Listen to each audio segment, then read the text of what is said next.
ഗുരുവായൂർ നിയോജക മണ്ഡലത്തിലെ സർക്കാർ വിദ്യാലയങ്ങളിലെ നിർമ്മാണ പ്രവൃത്തികളും അറ്റകുറ്റപ്പണിയും സംബന്ധിച്ച് എൻ.കെ. അക്ബർ എം.എൽ.എയുടെ അധ്യക്ഷതയിൽ അവലോകന യോഗം ചേർന്നു.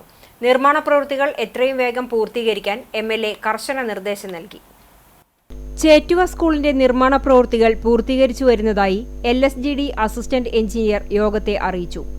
ഏങ്ങണ്ടിയൂർ പഞ്ചായത്തിലെ കോട്ടക്കടപ്പുറം സ്കൂളിലെ പഴയ കെട്ടിടം പൊളിച്ചു നീക്കം ചെയ്തതായും പുതിയ കെട്ടിട നിർമ്മാണത്തിനുള്ള പ്രാഥമിക നടപടികൾ സ്വീകരിച്ചതായും PWD അസിസ്റ്റന്റ് എഞ്ചിനീയർ അറിയിച്ചു. കടപ്പുറം പഞ്ചായത്തിലെ ഇരട്ടപ്പുഴ ഗവൺമെന്റ് LP സ്കൂളിന്റെ മുകൾ നിലയിലെ കോൺക്രീറ്റിംഗ് പ്രവൃത്തികൾ മെയ് 30-നകം പൂർത്തീകരിക്കുന്നതിന് PWD കെട്ടിട വിഭാഗം അസിസ്റ്റന്റ് എക്സിക്യൂട്ടീവ് എഞ്ചിനീയർക്ക് MLA കർശന നിർദ്ദേശം നൽകി. ചാവക്കാട് മണത്തല സ്കൂളിന്റെ കെട്ടിട നിർമ്മാണം ജൂൺ 2-ാം വാരത്തിൽ പുനരാരംഭിക്കുമെന്ന് നിർവഹണ ഏജൻസിയായ കിറ്റ്കോ യോഗത്തെ അറിയിച്ചു. പുന്നിയൂർ പഞ്ചായത്ത് ഗവൺമെന്റ് LP സ്കൂളിന്റെ 2ാം-ഘട്ട പ്രവൃത്തികൾക്ക് ഭരണാനുമതി ലഭ്യമായതായും കുരഞ്ഞിയൂർ ഗവൺമെന്റ് LP സ്കൂളിന്റെയും പ്രവൃത്തികൾ ഉടൻ ആരംഭിക്കുമെന്നും പൊതുമരാമത്ത് വകുപ്പ് കെട്ടിട വിഭാഗം അസിസ്റ്റന്റ് എക്സിക്യൂട്ടീവ് എഞ്ചിനീയർ യോഗത്തെ അറിയിച്ചു.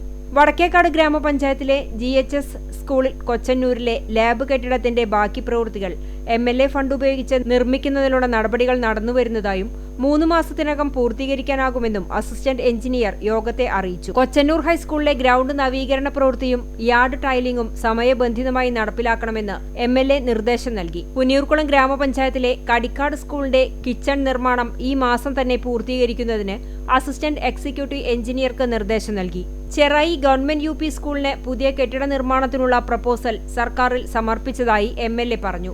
യോഗത്തിൽ ചാവക്കാട് നഗരസഭാ ചെയർമാൻ ഷീജ പ്രശാന്ത്, ഗ്രാമപഞ്ചായത്ത് പ്രസിഡന്റുമാരായ TV Surendran, Jasmin Shaheer, Bindu Suresh, NMK Nabeel, Saliha Shoukath, Vidyakiranam coordinator Ramesh, ഉപജില്ലാ വിദ്യാഭ്യാസ ഓഫീസർമാർ, തദ്ദേശ സ്വയംഭരണ വകുപ്പിലെ അസിസ്റ്റന്റ് എക്സിക്യൂട്ടീവ് എഞ്ചിനീയർമാർ, അസിസ്റ്റന്റ് എഞ്ചിനീയർമാർ, തദ്ദേശ സ്ഥാപന സെക്രട്ടറിമാർ, വിദ്യാലയങ്ങളിലെ പ്രധാന അധ്യാപകർ, പൊതുമരാമത്ത് വകുപ്പ് assistant executive engineer, assistant engineer, Kitco പ്രതിനിധി, വിദ്യാഭ്യാസ വകുപ്പിലെ ഉദ്യോഗസ്ഥർ തുടങ്ങിയവർ പങ്കെടുത്തു.